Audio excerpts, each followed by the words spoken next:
प्यारे बच्चों, आपका फिर स्वागत है रे क्लासेस फिरोजाबाद में। हमारा चैप्टर चल रहा था एटॉमिक स्ट्रक्चर। उसमें टॉपिक चल रहा है स्पेक्ट्रम ऑफ हाइड्रोजन। अगर हम हाइड्रोजन का स्पेक्ट्रम देखें तो उसमें 6 सीरीज होती हैं। कितनी होती हैं? 6। एक एक करके सारी सीरीज की डिटेल पढ़ेंगे। चलिए भाई, chapter name atomic structure, topic spectrum of hydrogen. Series है तो पहली सीरीज होती है लाइमन। इसके लिए N1 1 होता है, इसके लिए N1 1 होता है, N2 2 3 4 अप टू इंफिनिटी हो सकता है, और इसका क्षेत्र या रीजन होता है यूवी, अल्ट्रावायलेट। दूसरी होती है लाइमन के बाद बामर। जो बामर सीरीज होती है इसके लिए N1 2 होता है, N2 3 4 5 6 अप टू इंफिनिटी हो सकता है, और इसका जो रीजन है वो है विजिबल, दृश्य क्षेत्र में आती है, विजिबल रीजन में। तीसरी है पाश्चन, सीरीज।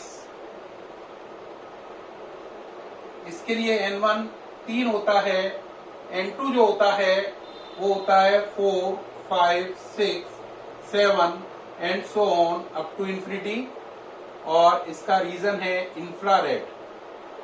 इसी प्रकार चौथी होती है लाइमन बामर पाश्चन ब्रैकेट। जो ब्रैकेट होती है इसके लिए N1 4 N2 5 6 7 8 up to infinity, infrared को बिलोंग करती है ये। पांचवी होती है आपकी Lyman Balmer Paschen bracket P फुंड। P अलग पढ़ते हैं, फुंड अलग पढ़ते हैं। N1 5 होता है, N2 6 7 8 9 अप टू इंफिनिटी कुछ भी हो सकता है, इंफ्रारेड को ही बिलोंग करती है ये भी। और लास्ट होती है हम्फ्री, HUMPHREY। N1 6 होता है, N2 7 8 9 10 11 12 अप टू इंफिनिटी कुछ भी हो सकता है, और इंफ्रारेड रीजन को ये भी बिलोंग करती है। तो याद रखना, बामर सीरीज का बार बार पूछा जाता है ये कौन से रीजन को बिलोंग करती है। तो बामर सीरीज का रीजन कौन सा है? Answer visible. लाइमन का यूवी, बाकी सबका इंफ्रारेड। तो सीरीज कितनी है हाइड्रोजन के स्पेक्ट्रम में? 6। नाम बोलो। लाइमन है ना, LYMAN, Lyman. Balmer, BALMER, Balmer. Paschen, PASCHEN, Brackett, BRACKETT, Pfund and Humphreys, है ना। Reason UV, visible, IR। N1 इनके गिवन है। N2 क्या होता है? N1 से आगे होगा। अगर N1 1 है तो N2 2 3 4 5 6 7 8 9 10 अप टू इंफिनिटी कुछ भी हो सकता है। अगर N1 3 है तो N2 4 5 6 7 8 9 10 11 12 अप टू इंफिनिटी कुछ भी हो सकता है। अब बात आती है सर इनको अप्लाई कैसे करेंगे, इनके न्यूमेरिकल कैसे करेंगे इन सीरीज के, और इन सीरीज को हम क्यों पढ़ रहे हैं। तो बेटे इनके न्यूमेरिकल कैसे करेंगे बता रहा हूं मैं। इन सीरीज को पढ़ इसलिए रहे हैं क्योंकि IIT मेंस का पेपर हो, एडवांस का हो या नीट का हो, इसमें से क्वेश्चन स्पेक्ट्रम ऑफ हाइड्रोजन में से आता ही आता है। वेरी वेरी इंपॉर्टेंट टॉपिक है, सिंसियरली लीजिए। अब मैं सामने से हट रहा हूं जिससे आप ये सारा नोट कर पाए। ठीक है, देख लीजिए एक बार अच्छे से। ओके रहा? सारी सीरीज हो गई पक्का? अब चलिए इसको अप्लाई करना सीखिए। देखिए भाई, ये मिटा दिया सारा, अप्लाई करना सिखा रहा हूं। पहली बात होती है रिड्स इक्वेशन की जरूरत पड़ेगी। किसकी? रिड्स की। रिड्स इक्वेशन क्या होता है भाई? ध्यान दो, RITZ, रिड्स इक्वेशन। रिड्स इक्वेशन होती है 1 upon lambda equal to RH Z square 1 upon N1 का स्क्वायर माइनस 1 अपॉन N2 का स्क्वायर। यहाँ पे RH क्या है? Rydberg constant. क्या नाम है इसका? Rydberg constant. इसकी वैल्यू कितनी होती है, इसकी वैल्यू नोट कर लें 1.09677576 10⁻⁷ मीटर इनवर्स। ये वैल्यू होती है। कितनी वैल्यू होती है 1.09677576 इंटू 10⁻⁷ मीटर इनवर्स। इतनी बड़ी वैल्यू याद रखना मुश्किल है, एग्जाम के हिसाब से आप इसे शॉर्ट कर लो, बस ये ले लो। तो कितना हो गया 1.09 इंटू 10⁻⁷ मीटर इनवर्स। अगर सेंटीमीटर इनवर्स में लिखोगे तो 1.09 10⁵ सेंटीमीटर इनवर्स। तो न्यूमेरिकल करते में अगर एसआई यूनिट की जरूरत है तो आप ये वैल्यू लगाएं, पूरी वैल्यू ना लिखें, बहुत बढ़िया, न्यूमेरिकल करने में दिक्कत आएगी, इतने से किया जाए।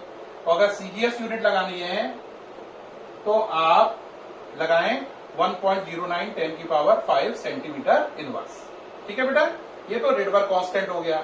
जेड क्या है, एटॉमिक नंबर।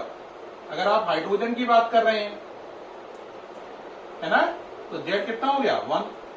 जेड कितना हो गया 1 हो गया, बात खत्म हो गई। हाँ या ना, हाइड्रोजन की बात कर रहे हैं तो जेड क्या हो गया 1। अगर आप किसी और की बात करना चाह रहे हैं तो जेड की वैल्यू डाल दीजिए। अब बात रही N1 N2 क्या है। N1 का मतलब क्या है, कौन सी सीरीज में हो। जैसे लाइमन है तो N1 की जगह 1 लिख दो, है ना। बामर है तो N1 की जगह 2 लिख दो। तो सीरीज से N1 पता चलेगा। जैसे हम्फ्रे है तो N1 की जगह 6 लिख दो। N2 आपको क्वेश्चन में दे रखा होगा। N2 हमेशा कहां गिवन होता है, क्वेश्चन में। आप देखो अप्लाई करके दिखा रहे हैं। एक बात देखना जरा, इसे ये हटा दें, नोट कर लिया सारा। देखिए भाई, अब इसे अप्लाई करना देखिए जरा। जैसे मैंने आपसे कहा बामर सीरीज है हाइड्रोजन में, कौन सी सीरीज है, बामर, और उसकी थर्ड लाइन है, कौन सी लाइन है, थर्ड। लैम्डा निकालो। अब बच्चा कैसे करेगा, बच्चा क्या करेगा 1/λ, आर की जगह 1.09 10⁻⁷, जेड स्क्वायर का मतलब 1 का स्क्वायर, एटॉमिक नंबर 1 है। कौन सी सीरीज है, बामर, तो बिना कहीं N1 कितना हो गया 2, तो 2 का स्क्वायर। अब कौन सी लाइन कह रहा है अगले क्वेश्चन में, थर्ड लाइन। कौन सी लाइन, थर्ड। तो बेटा देखो N2 कितना माने, N1 कितना है 2, N2 की वैल्यू मैंने बोली कितनी हो सकती है 3 4 5 6 7 अप टू इंफिनिटी। लेकिन आपको कौन सी लाइन पे जाना है, थर्ड लाइन। अगर N1 2 है तो ये फर्स्ट लाइन, ये सेकंड लाइन, ये थर्ड लाइन, और ये 4 लाइन, ये 5 लाइन, ऐसे माना जाएगा। तो N1 के बाद जो N2 पड़ता है वो फर्स्ट लाइन होता है। जैसे N1 3 है ना, तो N2 4 का मतलब फर्स्ट लाइन, N2 5 का मतलब सेकंड लाइन, N2 6 का मतलब थर्ड लाइन। दोबारा समझो, N1 1 है 1, तो N2 2 रखोगे तो फर्स्ट लाइन, 3 रखोगे तो सेकंड लाइन, 4 रखोगे तो थर्ड लाइन। अब यहाँ पे हमारा N1 कितना था 2, बामर सीरीज की वजह से। तो थर्ड लाइन कौन सी हुई, थर्ड लाइन हुई 5 पर, क्योंकि N1 2 है तो 3 पर फर्स्ट लाइन, 4 पर सेकंड लाइन, 5 पर थर्ड लाइन। तो इसका मतलब N2 की जगह 5 रखेंगे। तो ये मैं डाल दिया, N2 की जगह कितना हो गया 5, तो यहाँ पे आएगा 5 का स्क्वायर। ठीक, अब इसे सॉल्व कर लेंगे, लैम्डा निकल आएगा। इस तरीके से आप लैम्डा निकाल सकते हैं। और 1/λ क्या होता है, न्यू बार वेव नंबर। तो अगर 1/λ निकल आए तो 1/λ निकाल लो, यानी कि लैम्डा निकाल लो, या यूं कह लो 1/λ निकाल लो। तो इससे दो काम हो सकते हैं, लैम्डा भी निकल सकता है, 1/λ भी। लैम्डा का मतलब वेवलेंथ और 1/λ का मतलब वेव नंबर। तो आप ब्रिड्ज इक्वेशन का इस्तेमाल करो, सीरीज का इस्तेमाल करो, और चाहे तो आप लैम्डा निकाल लो यानी वेवलेंथ, या चाहे आप वेव नंबर निकाल लो यानी न्यू बार। न्यू बार क्या होता है 1/λ, यानी कि ये वेवलेंथ का रेसिप्रोकल होता है। समझ में आया इसका एप्लीकेशन। अब एक बात ध्यान रखने की है, क्या, अगर क्वेश्चन में कभी कभी ये आता है कि वो आपको सीरीज बता देगा, है ना, सीरीज बताने के बाद कहेगा कि सीरीज में बताओ सबसे बड़ी वेवलेंथ कितनी होगी और सबसे छोटी कितनी होगी। अगर आपको शॉर्टेस्ट वेवलेंथ निकालनी हो, क्या निकालनी हो, शॉर्टेस्ट वेव लेमडा निकालनी हो, तो N2 की वैल्यू जो होती है, अगर आपको क्या निकालनी है, शॉर्टेस्ट वेवलेंथ निकालनी है, तो N2 की वैल्यू इंफिनिटी रखते हैं। और अगर आपको लॉन्गेस्ट वेवलेंथ निकालनी है, लॉन्गेस्ट का मतलब सबसे बड़ी, तो N2 की जगह हमेशा N1 प्लस 1 रखते हैं। यानी कि अगर आपको शॉर्टेस्ट वेवलेंथ निकालनी है तो N2 इंफिनिटी मान लो, और लॉन्गेस्ट निकालनी है तो N2 N1 प्लस 1 मान लो। अब आप कहोगे बात समझ में नहीं आई। मान लो कौन सी सीरीज है, बामर।